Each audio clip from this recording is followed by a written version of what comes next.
and then I smelled it again. Cigarette smoke, but stronger this time. Much stronger. It wasn't coming through a vent. It was coming from somewhere inside the house. I sat up in bed. The hallway outside my door was dark. I'd left the bedroom light on, but the hall light was off. I looked at the gap under my door. You know how you can see light shifting under a door if someone walks past? There was no light in the hall, but I saw a shadow move. Just for a second. Something passing in front of the gap, blocking the thin strip of light that was coming from my room, and then moving on. Something was in the hallway. I didn't breathe. I didn't move.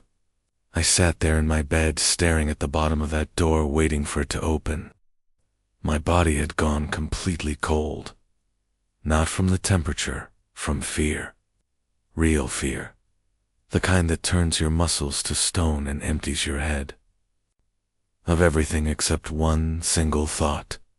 There is someone in this house. The door didn't open. After maybe 30 seconds I heard a sound, soft, deliberate footsteps moving away from my door, toward the stairs. Going down. I counted them. 1, 2, 3. Then the fourth stair, which always creaks. Creak 5, 6, 7. And then nothing. I grabbed my phone and called 911. I stayed locked in my bedroom with my back against the wall until they arrived. It felt like hours, but it was probably 12 minutes. When the police came through the front door, I could hear them downstairs, going room to room. I heard them talking, but I couldn't make out the words. Then one of them came upstairs and knocked on my door. I opened it. The officer was a woman, maybe 40. She had a very calm face. She told me the house was clear. She told me there was nobody inside. And then she asked me to come downstairs because there were a few things she wanted me to look at. In the kitchen, the back door was open again. She said it looked like it had been opened from the inside. The lock wasn't broken. Whoever opened it had a key, or they'd unlocked it from the inside before they left. She asked if I gave anyone a copy of my key. I told her no. She wrote something down. Then she showed me the basement door. I don't use my basement. It's damp and unfinished, and I've probably been down there 3 times in 2 years. The door is at the end of the kitchen behind the water heater. The officer opened it and shone her light down the stairs. She pointed to something on the bottom step. I had to lean forward to see it. A cigarette, stubbed out on the wood. Fresh, still gray with ash. Not crushed all the way, like someone dropped it quickly when they heard me calling out earlier.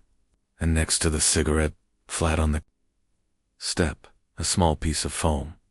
The kind you'd use for cushioning. The kind you'd use if you were sitting somewhere for a long time, and you wanted to be comfortable.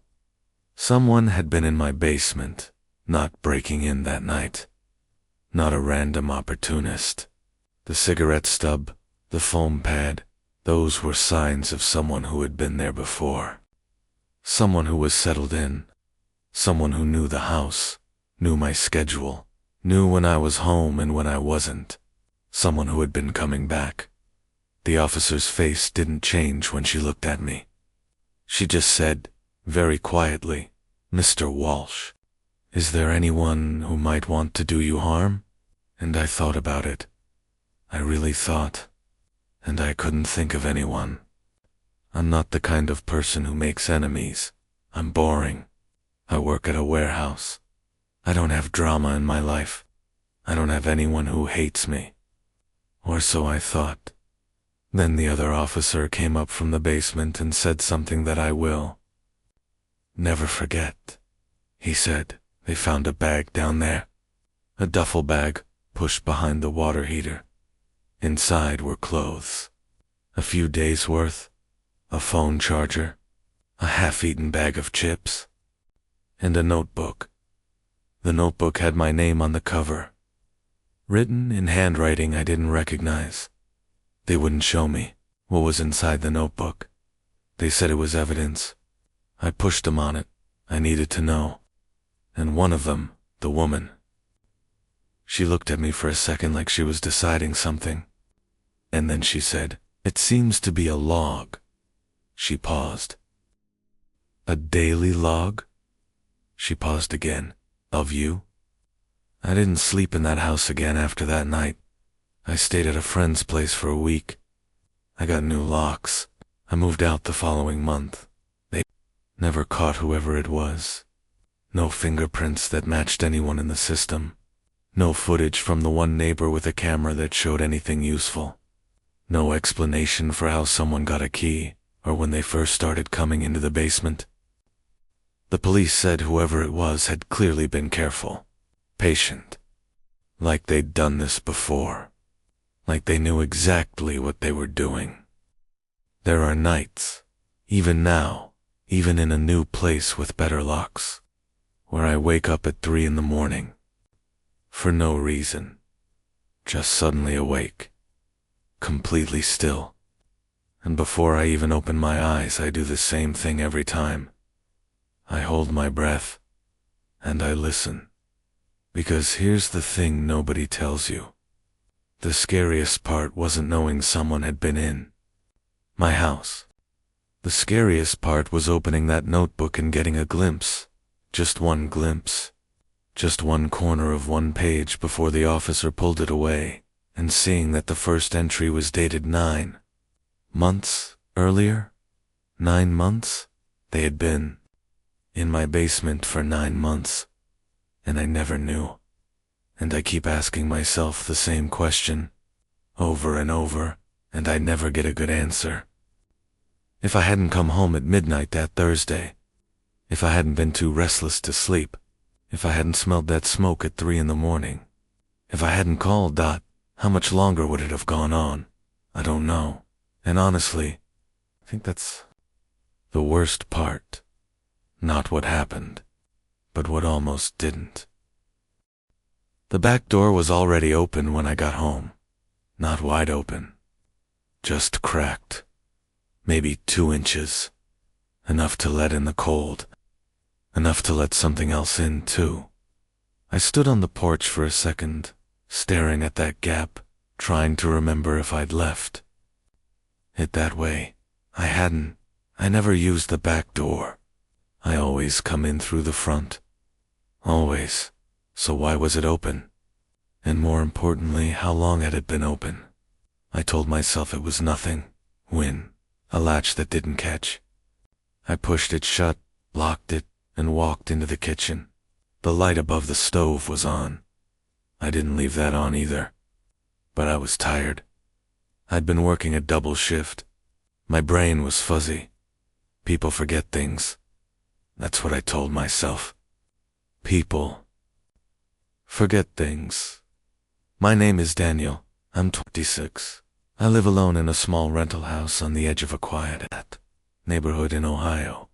The kind of neighborhood that's just boring enough that you never worry about anything. The kind of place where the biggest problem is usually someone's dog getting loose. I'd lived there for almost 2 years, and nothing had ever happened. Nothing worth talking about, anyway. That night was a Thursday, late October. I got home just after midnight, which was normal for me back then. The house was dark, except for that stove light. I put my keys on the counter, poured myself a glass of water, and stood in the kitchen for a minute, just unwinding. That's when I heard it, a sound from upstairs. Very quiet, almost nothing. Like a slow creak, the kind of sound old houses make. When they settle, I'd heard it 100 times. I told myself it was just the house. But something made me stop and hold my breath, because this creak was different. It wasn't random. It wasn't the walls contracting or the pipes shifting. It had a rhythm.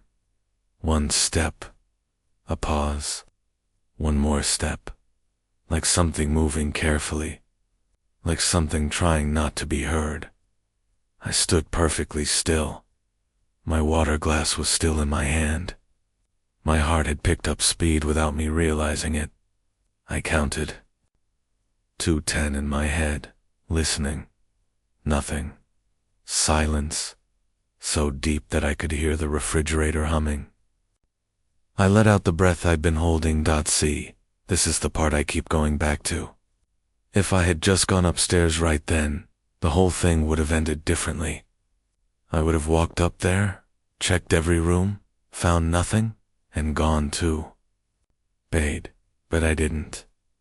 Instead, I convinced myself I was being paranoid.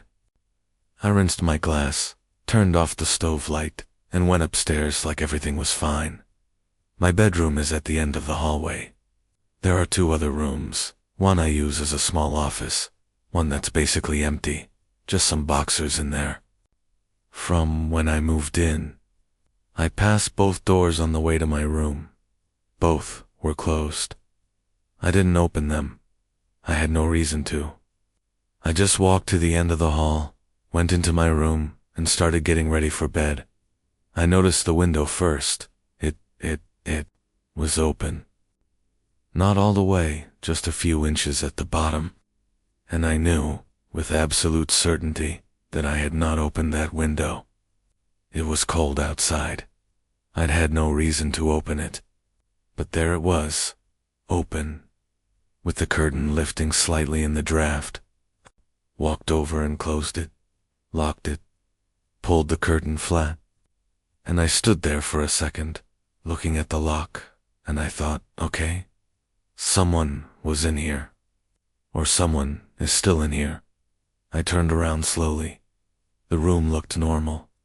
Bed, dresser, closet door, closed. Nothing out of place. I walked to the closet and grabbed the handle, and I stood there with my hand on it, unable to make myself pull it open. Which is insane, right? It's my closet. I've opened it 10,000 times, but something in my body was refusing. Some animal instinct deep down was screaming at me to back away from that door. I opened it. Clothes, shoes, a box of old stuff on the top shelf. Nothing else. I let out a breath that felt like it had been sitting in my chest for a week. I checked under the bed. Nothing. I checked behind the dresser. Nothing. Then, I remembered the 2 rooms in the hallway. I went to the empty room first. The one with boxers? I opened the door and turned on the light and immediately felt something wrong in the air. It's hard to describe, like a change in pressure, almost. Like the air had been disturbed recently. The boxers were stacked against the far wall, same as always.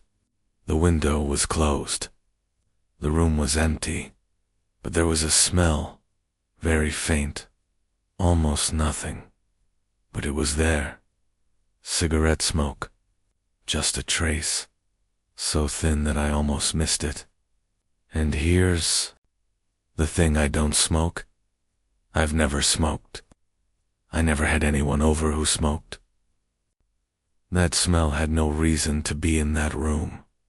I stood in the doorway staring at those boxers, and I thought someone was in this room tonight. Maybe very recently.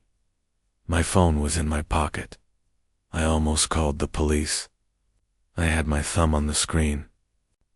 But I hesitated, because what was I going to say? I smelled cigarette smoke. The window in my bedroom was open. They'd think I was ridiculous. So instead, I did the worst possible thing. I went to bed. I convinced myself the smoke smell was old, coming through the vents from outside. Maybe a neighbor, I convinced myself. The window had drifted open on its own. Old frame, warped wood. I stacked my explanations up like a little wall, and I hid behind them. But I slept with the light on. That part I couldn't talk myself out of. Around 3 in the morning I woke up. No alarm. No sound. Just awake. Suddenly and completely awake. The way you get when something's wrong, but you don't know what yet. I lay there in the light with my eyes open, listening. The house was completely silent. Too silent. Because earlier I could hear the wind outside, leaves against the windows, the usual background noise of a house at night. And now I couldn't hear any of it. Like something had absorbed all the sound. Like the house was holding its breath.